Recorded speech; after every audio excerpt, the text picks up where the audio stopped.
ನಮಸ್ಕಾರ. ಸುದ್ದಿ ಮೃದಂಗ ವಿಶೇಷ ಕಾರ್ಯಕ್ರಮಕ್ಕೆ ಸ್ವಾಗತ. ನಾನು ಎಚ್.ಎಸ್. ಸುಧೀಂದ್ರ ಕುಮಾರ್. ಎರಡು ವಿಷಯಗಳನ್ನು ನಿಮ್ಮ ಗಮನಕ್ಕೆ ತರುವಂತಹ ವಿಶೇಷ ಕಾರ್ಯಕ್ರಮ. ಮೊದಲೇದು, ಕರ್ನಾಟಕ ಆಶ್ರಯ ತಾಣವೇ? ಕರ್ನಾಟಕ ರಾಜಕೀಯ ಆಶ್ರಯ ತಾಣವೇ? BJP ನಿರ್ಧಾರ ಹಲವರಿಗೆ ಅಚ್ಚರಿ. ಇದೇ ಅಚ್ಚರಿ ಇನ್ನೆರಡು ತಿಂಗಳಿಗೆ. ಏನಿದು? ಕರ್ನಾಟಕ ರಾಜಕೀಯದ ಆಶ್ರಯ ತಾಣವ ಅಂತ ಹೇಳ್ತಾ ಇದ್ದೀರಿ, ಯಾಕೆ? ಈಗಾಗಲೇ ಎಲ್ಲರಿಗೂ ಗೊತ್ತಿದೆ, ಕರ್ನಾಟಕದಿಂದ ರಾಜ್ಯಸಭೆಗೆ ಆಯ್ಕೆಯಾಗುವ ವಿಚಾರ ಬಂದಾಗ ಈ ಗಳಿಗೆಯವರಿಗೆ ಕರ್ನಾಟಕ ರಾಜ್ಯದಲ್ಲಿ ಇರುವವರಿಗೆ ಪ್ರಾತಿನಿಧ್ಯ ಕೊಡುವುದರ ಜೊತೆಗೆ ಹೊರ ರಾಜ್ಯದವರನ್ನು ತಂದು ಕೂಡಿಸುವಂತಹ ಕೆಲಸವನ್ನು ಈ ರಾಷ್ಟ್ರೀಯ ಪಕ್ಷಗಳು ಮಾಡ್ತಾ ಇದೆ. ಹೊರ ರಾಜ್ಯದ ನಾಯಕರಿಗೆ ಮಣೆ ಹಾಕುವ ಕೆಲಸ ಈ ಹಿಂದೆ BJPಯು ಮಾಡಿತ್ತು, ಈಗ ಕಾಂಗ್ರೆಸ್ ಕೂಡ ಮಾಡ್ತಾ ಇದೆ. ಭಾರತೀಯ ಜನತಾ ಪಕ್ಷ ಈ ಹಿಂದೆ ವೆಂಕಯ್ಯ ನಾಯ್ಡು ಅವರನ್ನು ಕೂಡ ಕಳಿಸಿತ್ತು. ಇತ್ತೀಚೆಗೆ ನಿರ್ಮಲಾ ಸೀತಾರಾಮನ್ ಅವರನ್ನು ಕೂಡ ರಾಜ್ಯಸಭೆಗೆ ಕಳಿಸಿದೆ. ಅವರು ಕರ್ನಾಟಕಕ್ಕೆ ಏನು ಕೊಡುಗೆ ಕೊಟ್ಟಿದ್ದಾರೆ ನಿರ್ಮಲಾ ಸೀತಾರಾಮನ್ ಗೊತ್ತಿಲ್ಲ. ವೆಂಕಯ್ಯ ನಾಯ್ಡು ಏನು ಕೊಡುಗೆ ಕೊಟ್ಟಿದ್ರು ಗೊತ್ತಿಲ್ಲ, ಅಥವಾ ಕೊಡುಗೆ ಕೊಡ್ತಾರಾ ಅದು ಗೊತ್ತಿಲ್ಲ.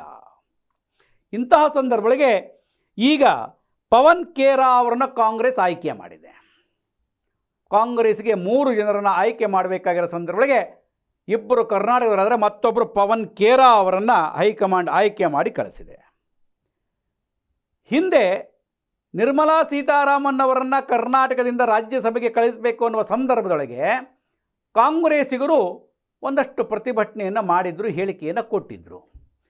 ಈಗ ಇದೇ ಕಾಂಗ್ರೆಸ್ ಪಕ್ಷದವರು ಪವನ್ ಖೇರಾ ಅವರನ್ನ ಹೈಕಮಾಂಡ್ ಆಯ್ಕೆ ಮಾಡಿದಾಗ ಒಂದು ಸೊಲ್ಲು ಕೂಡ ಎತ್ತಿಲ್ಲ, ವಿರೋಧವನ್ನು ಕೂಡ ಮಾಡಿಲ್ಲ. ಯಾಕೆ? ಕರ್ನಾಟಕದಲ್ಲಿರುವಂತಹ ಎಲ್ಲ ಪಕ್ಷದ ನಾಯಕರುಗಳಿಗೆ, ಅಧ್ಯಕ್ಷರುಗಳಿಗೆ ಮಾತನಾಡುವ ಶಕ್ತಿ ಕಳೆದುಕೊಂಡಿದ್ದಾರಾ? ಹೈಕಮಾಂಡಿಗೆ ಮಣೆ ಹಾಕಿ ಹೈಕಮಾಂಡ್ ಹೇಳಿದ ರೀತಿಯಲ್ಲಿ ಕೇಳುವಷ್ಟರ ಮಟ್ಟಿಗೆ ನೀವು ಗುಲಾಮರಾಗಿದ್ದೀರಾ ಅನ್ನುವಂಥ ಪ್ರಶ್ನೆ ಹಲವರನ್ನು ಕಾಡ್ತಿದೆ. ಹಲವರು ಕೇಳ್ತಾ ಇದ್ದಾರೆ ಕೂಡ. ಅವರು ಯಾಕೆ ಈ ರೀತಿ? ಕರ್ನಾಟಕದಿಂದಲೇ ಇವ್ರನ್ನ ಆಯ್ಕೆ ಮಾಡಿ ಕಳಿಸ್ಬೇಕು ಅಂತ ಹೇಳಿದ್ರೆ ಯಾಕೆ ಈ ರೀತಿಯಾಗಿ ನಡೆದುಕೊಳ್ತಾರೆ ಅವರು? ಬೇಡ, ನಾವು ಕಳಿಸೋದಿಲ್ಲ ಅಂತ ಒಂದು ಮಾತು ಹೇಳುವಂತಹ ಎದೆಗಾರಿಕೆಯನ್ನು ಕಳೆದುಕೊಂಡು ಬಿಟ್ಟಿದ್ದಾರಾ, ಶಕ್ತಿಯನ್ನು ಕಳೆದುಕೊಂಡು ಬಿಟ್ಟಿದ್ದಾರಾ ಅಂತ. ಒಂದು ರೀತಿಯೊಳಗೆ ಬೇಕಾದ ರೀತಿಯೊಳಗೆ BJPಯು ಅದೇ ಕಥೆಯೇ, ಕಾಂಗ್ರೆಸ್ಸು ಅದೇ ಕಥೆಯೇ. ಹೊರಗಿನವರಿಗೆ ಮಣೆ ಹಾಕುವುದರ ಮೂಲಕವಾಗಿ ಹೈಕಮಾಂಡ್ ಸಂಸ್ಕೃತಿಗೆ ತಲೆಬಾಗಿ ಇಂತಹ ನೀಚ ಕೆಲಸ ಅಂದರೂ ತಪ್ಪಲ್ಲ. ಕಾನೂನಲ್ಲಿ ಯಾರು ಬೇಕಾದ್ರೂ ಆಯ್ಕೆ ಆಗೋದಕ್ಕೆ ಅವಕಾಶ ಇರ್ಬೋದು ರೀ. ಕನ್ನಡಿಗರು ಕರ್ನಾಟಕದಲ್ಲಿ ಎಷ್ಟು ಜನ ಇದ್ದಾರೆ? ನಿಮ್ಮದೇ ಪಕ್ಷದ ನಾಯಕರು ಅಥವಾ ವಿವಿಧ ಕ್ಷೇತ್ರದಲ್ಲಿ ಸೇವೆ ಸಲ್ಲಿಸಿರ್ತಕ್ಕಂಥ ಮಹಾನ್ ನಾಯಕರನ್ನು ಕಳಿಸ್ಬೋದಲ್ವ ರಾಜ್ಯಸಭೆಗೆ? ನಿಜಕ್ಕೂ ಇದು ನಾಚಿಕೆಗೇಡಿನ ಸಂಗತಿ. ಕಾಂಗ್ರೆಸ್ನವರು ಯೋಚನೆ ಮಾಡಬೇಕು, BJPಯವರು ಯೋಚನೆ ಮಾಡಬೇಕು. ಇವರಿಬ್ಬರು ರಾಷ್ಟ್ರೀಯ ಪಕ್ಷಗಳು ಹೈಕಮಾಂಡ್ಗೆ ಮಣಿದು ಓಟು ಹಾಕಿ ರಾಜ್ಯಸಭೆಗೆ ಕಳಿಸಿಕೊಡುವಂತಹ ನಿರ್ಧಾರವನ್ನು ಮಾಡ್ತಾ ಇದ್ದೀರಲ್ಲ, ಬಹುಶಃ ಎಲ್ಲೋ ಒಂದು ಕಡೆ ನೋಡಿದ್ರೆ ಕರ್ನಾಟಕ ಒಂದು ರೀತಿಯ ಆಶ್ರಯ ತಾಣವಾಗಿಬಿಡ್ತಾ ಇದೆಯಾ? ಇವರಿಗೆ ಕರ್ನಾಟಕದ ಆಯ್ಕೆ ಮಾಡಿ ಕಳಿಸಿ ನಮಗೇನು ಲಾಭ? ಕರ್ನಾಟಕಕ್ಕೆ ಏನು ಲಾಭ? ಕನ್ನಡಿಗರಿಗೆ ರಾಜ್ಯಸಭೆಯಲ್ಲಿ ಕುಳಿತುಕೊಳ್ಳೋಕ್ಕೆ ಯಾರಿಗೂ ಹಕ್ಕಿಲ್ವಾ? ಹಕ್ಕು ಅನ್ನೋದಕ್ಕೆ ಯೋಗ್ಯತೆ ಇಲ್ವಾ? ನಿಜಕ್ಕೂ ಇದು ವಿಪರ್ಯಾಸ.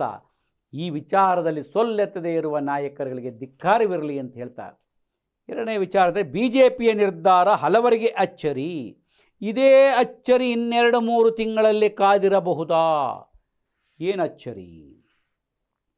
ರಾಜ್ಯಸಭೆಗೆ ಭಾರತೀಯ ಜನತಾ ಪಕ್ಷದಿಂದ ಒಬ್ಬರನ್ನು ಕಳಿಸ್ಕೊಳ್ಳಿಕ್ಕೆ ಅವಕಾಶವಿದೆ, 2 ವಿಧಾನ ಪರಿಷತ್ತಿಗೆ ಅವಕಾಶವಿದೆ ಅನ್ನುವ ಸಂದರ್ಭಗಳಿಗೆ ರಾಜ್ಯಸಭೆಗೆ ದೇವೇಗೌಡರನ್ನು ಆಯ್ಕೆ ಮಾಡಲಾಗುತ್ತದೆ ಅನ್ನುವಂಥ ಊಹಾಪೋಹಗಳು ಸಾಕಷ್ಟು ಪ್ರಮಾಣದಲ್ಲಿ ಹರಿದಾಗಬೇಕು. ರಾಜ್ಯದ BJPಯ ನಾಯಕರಿಗೆ ಇಷ್ಟವಿಲ್ಲದಿದ್ದರೂ ಕೂಡ ಕೇಂದ್ರದ ನಾಯಕರುಗಳು, ಪ್ರಧಾನಿಗಳನ್ನು ಓಕೆ ಮಾಡ್ತಾರೆ ಅಂತಿತ್ತು. ಕಡೆಗೆ ಸದಾನಂದ ಗೌಡರ ಏಕೈಕ ಹೆಸರನ್ನು ಕೋರ್ ಕಮಿಟಿ ಶಿಫಾರಸು ಮಾಡ್ತು ಅಂತ ಆಯಿತು. ಆಮೇಲೆ ಚರ್ಚೆಗಳ ಮಧ್ಯೊಳಗೆ ಇಲ್ಲ, ಸುಮಲತಾ ಅವರಿಗೆ ನ್ಯಾಯವನ್ನು ಕೊಡಬೇಕಾಗಿದೆ ಅಂತ ಪ್ರಸ್ತಾಪವಾಯಿತು. ಸುಮಲತಾ ಅವರಿಗೆ ನ್ಯಾಯ ಕೊಡಬೇಕು, ಮತ್ತೊಬ್ಬರಿಗೆ ನ್ಯಾಯ ಕೊಡಬೇಕು ಅನ್ನೋ ಸಂದರ್ಭದೊಳಗೆ ಅನಂತಕುಮಾರ್ ಅವರ ಶ್ರೀಮತಿ ತೇಜಸ್ವಿನಿಯವರ ನೆನಪು ಯಾರಿಗೂ ಆಗ್ತಾನೇ ಇಲ್ಲ. ಇರಲಿ ಬಿಡಿ, ಆ ವಿಚಾರ ಬೇಡ, ಅದನ್ನು ಇನ್ನೊಂದು ಸಲ ಚರ್ಚೆಗೆ ತೆಗೆದುಕೊಳ್ಳೋಣ. ಇಂಥ ಸಂದರ್ಭದೊಳಗೆ ಅವರು ಬಿಟ್ಟು ಇವ್ರು ಯಾರು ಅನ್ನುವ ಸಂದರ್ಭದೊಳಗೆ ಭಾರತೀಯ ಜನತಾ ಪಕ್ಷದ ನಿರ್ಧಾರ ನಿಜಕ್ಕೂ ಹಲವರನ್ನು ಅಚ್ಚರಿಗೆ ಮೂಡಿಸಿದರೆ, ಪ್ರಾಮಾಣಿಕವಾಗಿರ್ತಕ್ಕಂಥ ಸಂಘದ ಸ್ವಯಂ ಸೇವಕರಿಗೆ, ವಿದ್ಯಾರ್ಥಿ ಪರಿಷತ್ತಿನ ನಾಯಕರಿಗೆ ಖುಷಿ ತಂದಿರತಕ್ಕಂಥ ವಿಚಾರ. Professor M. ನಾಗರಾಜ್ ರಾಜ್ಯಸಭೆಗೆ ಹೋಗ್ತಾ ಇರ್ತಕ್ಕಂಥ, ಆಯ್ಕೆಯಾಗ್ತಾ ಇರ್ತಕ್ಕಂಥ ನಾಯಕ. ಪ್ರೊಫೆಸರ್ ಎಂ ನಾಗರಾಜ್ರವರು ಅಖಿಲ ಭಾರತೀಯ ವಿದ್ಯಾರ್ಥಿ ಪರಿಷತ್ನಲ್ಲಿ ಗುರುತಿಸಿಕೊಂಡು ಕೆಲಸವನ್ನು ಮಾಡಿದ್ದಾರೆ, ಸ್ವಯಂ ಸೇವಕರ ಕೆಲಸವನ್ನು ಮಾಡಿದ್ದಾರೆ. ಈ ಎಲ್ಲ ದೃಷ್ಟಿಕೋನದ ಜೊತೆಗೆ ಹಿಂದುಳಿದ ವರ್ಗಕ್ಕೆ ಸೇರಿರತಕ್ಕಂಥವರು ಎಲ್ಲವನ್ನು ಸೇರಿಸಿ ಅಚ್ಚರಿಯ ಅಭ್ಯರ್ಥಿಯನ್ನಾಗಿ ಪ್ರೊಫೆಸರ್ ಎಂ ನಾಗರಾಜ್ರವ್ರನ್ನ ಆಯ್ಕೆ ಮಾಡಿ ಅವರು ಬಿಟ್ಟು ಇವರು ಯಾರು ಅಂತೇಳಿ ಉತ್ತರ ದೊರೆತಿದೆ. ನಿಜಕ್ಕೂ BJPಯ ಅಚ್ಚರಿ ಆಯ್ಕೆಯನ್ನು ಹಲವರು ಸ್ವಾಗತಿಸಿದ್ದಾರೆ. ಅದೇ ರೀತಿ ಇನ್ನು ವಿಧಾನ ಪರಿಷತ್ತಿಗೆ ಲಿಂಗರಾಜ್ ಪಾಟೀಲ್ ಹಾಗೂ ರಘು ಕೌಟಿಲ್ಯರವರನ್ನ ಆಯ್ಕೆ ಮಾಡಿದ್ದಾರೆ. ರಘು ಕೌಟಿಲ್ಯರವರು ಹಿಂದುಳಿದ ವರ್ಗದವರು. ಇವರು ಕೂಡ ಈ ಲಿಂಗರಾಜ ಪಾಟೀಲ್ ಅವರು ಶಿಸ್ತು ಸಮಿತಿಯ ಅಧ್ಯಕ್ಷರಾಗಿದ್ದರು. ಅವ್ರಿಗೆ ಅವಕಾಶ ಕೊಡಲಿಲ್ಲ ಅಂತ ಶಿಸ್ತು ಸಮಿತಿಗೆ ರಾಜೀನಾಮೆ ಕೊಟ್ಟರು, ಕೊನೆ ಮನವೊಲಿಸಿ ಉಳಿಸ್ಕೊಂಡಿದ್ರು. ಅವರಿಬ್ಬರನ್ನೂ ಆಯ್ಕೆ ಮಾಡಿರ್ತಕ್ಕಂಥದ್ದು. ಇದು ಅಚ್ಚರಿ ಅಂತಂದರೆ ಪ್ರೊಫೆಸರ್ ಎಂ ನಾಗರಾಜ್ರದ್ದು. ಇದೇ ಅಚ್ಚರಿ 2 ತಿಂಗಳಿಗೆ ಆಗಬಹುದೇ ಅಂತ ಹೇಳಕ್ಕೆ ಕೊಟ್ಟಿದ್ದಾನೇನು ಅಂತಂದರೆ, ನವೆಂಬರ್ ತಿಂಗಳೊಳಗೆ ರಾಜ್ಯಾಧ್ಯಕ್ಷ ಆಗಿರ್ತಕ್ಕಂಥ ವಿಜೇಂದ್ರರವರ ಅವಧಿ ಮುಗಿಯುತ್ತೆ. ಅವಧಿ ಮುಗಿದಾದ ಮೇಲೆ ಬದಲಾವಣೆ ಆಗಬೇಕು. ಬದಲಾವಣೆ ಆಗುವುದಿಲ್ಲ, ಅವರೇ ಮುಂದುವರಿಯುತ್ತಾರೆ. ಇಲ್ಲ, ಅವರು ಮುಂದುವರಿಯುವುದಿಲ್ಲ, ಬದಲಾವಣೆ ಆಗುತ್ತೆ. 3 ವರ್ಷ ಮುಗೀತು, ಅವ್ರಿಗೆ ಮುಗೀತು ಅಂತ. ಹಾಗಾದರೆ ಯಾರು?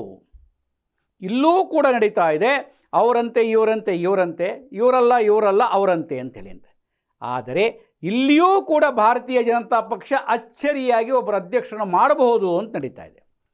ಒಂದು ಹಂತದೊಳಗೆ ಕೇಂದ್ರದ 3 ಜನ ಸಚಿವರುಗಳಿಗೆ ರಾಜೀನಾಮೆಯನ್ನು ಕೊಡಬೇಕಾಗತ್ತೆ, ನೀವು ಇಲ್ಲಿಂದ ರಾಜ್ಯಕ್ಕೆ ಹೋಗಬೇಕಾಗತ್ತೆ ಅಂತ ಹೇಳಿದ್ದಾರೆ ಅನ್ನುವ ಸುದ್ದಿಗಳು ಹೊರಟಿದೆ. ಅದರಲ್ಲೊಂದು ಪ್ರಹ್ಲಾದ್ ಜೋಶಿ, ಮತ್ತೊಂದು ಶೋಭಾ ಕರಂದ್ಲಾಜೆ, ಇನ್ನೊಂದು ವಿ ಸೋಮಣ್ಣರವರಿಗೆ ಇಲ್ಲಿ ಅಧ್ಯಕ್ಷ ಸ್ಥಾನ ದೊರಕಬಹುದು ಅಂತಿದೆ. ಇನ್ನೂ ಹಲವರು ಸುನಿಲ್ ಕುಮಾರ್ ಅವರಿಗೆ ಕೊಡಿ ಅಂತ ಕೆಲವರು ಹೇಳಿದ್ರೆ, ಕೆಲವರು ಸುನಿಲ್ ಕುಮಾರ್ ಮುಂಚೆ ಇದ್ದ ಹಾಗೆ ಇಲ್ಲ, ಕಾರ್ಯಕರ್ತರನ್ನು ಮಾತನಾಡಿಸುವಂಥ ಸೌಹಾರ್ದತೆಯ ಲಕ್ಷಣವನ್ನು ಅವರು ಉಳಿಸಿಕೊಂಡಿಲ್ಲ ಅಂತ ಒಂದಷ್ಟು ಮಾತುಗಳಾದರೆ, ಅಗ್ರೆಸಿವ್ ಆಗಿ ಮಾತನಾಡುವಂಥ ನಾಯಕ ಬೇಕು, CT ರವಿಗೆ ಕೊಡಿ ಪಕ್ಷ ಬೆಳೆಯುತ್ತೆ ಅಂತ ಹೇಳ್ತಾ ಇದ್ದಾರೆ. ಬಹುತೇಕವಾಗಿ CT ರವಿಗೆ ಕೊಡುವುದು ಕಷ್ಟ ಆಗಬಹುದು ಅನ್ನುವ ಮಾತುಗಳಿದೆ. 3 ಜನರೊಳಗೆ ಒಬ್ಬರಿಗೆ ಕೊಡಬೇಕು ಅಂತ ಪ್ರಹ್ಲಾದ್ ಜೋಶಿ ಕೊಡಲಿಕ್ಕೆ ಬಹುಶಃ ತಯಾರಾಗೋದಿಲ್ಲ. ಯಾಕೆ ಅಂತ ಹೇಳಿದ್ರೆ, ಲಿಂಗಾಯತರಿಂದ ಕಿತ್ತುಕೊಂಡ ಸ್ಥಾನವನ್ನು ಬ್ರಾಹ್ಮಣರಿಗೆ ಕೊಟ್ಟುಬಿಟ್ರೆ ಕಷ್ಟವಾಗುತ್ತೆ ಅನ್ನುವ ಲೆಕ್ಕಾಚಾರದೊಳಗೆ ಜೋಶಿಯವರಿಗೆ ಕೊಡದಲೇ ಇರಬಹುದು. ಹಾಗಾದಾಗ ಲಿಂಗಾಯತದಿಂದ ಪಡೆದ ಸ್ಥಾನವನ್ನು ವಿ ಸೋಮಣ್ಣಂಗಾರ ಕೊಡಬಹುದು, ಇಲ್ಲ ಶೋಭಾ ಕರಂದ್ಲಾಜೆಗಾರ ಕೊಡಬಹುದು. ಎಲ್ಲೋ ಒಂದು ಕಡೆಗೆ ಮುಂದಿನ ಮುಖ್ಯಮಂತ್ರಿ, ಮಹಿಳಾ ಮುಖ್ಯಮಂತ್ರಿ ಶೋಭಾ ಕರಂದ್ಲಾಜೆಯವರ ಹೆಸರನ್ನು ಓಡಿಸುವ ಪ್ರಯತ್ನದಲ್ಲಿ ಇದೆಯಂತೆ. ಆ ಹಿನ್ನೆಲೆಯೊಳಗೆ ಅವರಿಗೂ ಕೂಡ ಅಧ್ಯಕ್ಷ ಸ್ಥಾನ ಲಭಿಸಬಹುದು ಅಂತ ಹೇಳ್ತಾರೆ. ಯಾರಿಗೆ ಕೊಡ್ತಾರೆ ಗೊತ್ತಿಲ್ಲ. ಒಟ್ಟಿನೊಳಗೆ ಇಲ್ಲಿ ಹೇಗೆ ರಾಜ್ಯಸಭೆಗೆ ಆಯ್ಕೆ ಮಾಡಿ ಅಚ್ಚರಿ ತಂದರೋ, ರಾಜ್ಯಾಧ್ಯಕ್ಷ ಸ್ಥಾನಕ್ಕೂ ಅದೇ ರೀತಿಯ ಅಚ್ಚರಿ 2-3 ತಿಂಗಳಲ್ಲಿ ತರಬಹುದು ಅನ್ನುವಂಥ ವಿಷಯ ಹೊರಟಿದೆ. ಅದನ್ನು ನಿಮ್ಮ ಗಮನಕ್ಕೆ ತರ್ತಾ ಇದ್ದಾನೆ. ಮತ್ತೆ ವಿಶೇಷ ಸುದ್ದಿ, ವಿಶೇಷ ಮಾಹಿತಿಯನ್ನು ಹೊತ್ತು ಬರ್ತಾನೆ. ನಮಸ್ಕಾರ.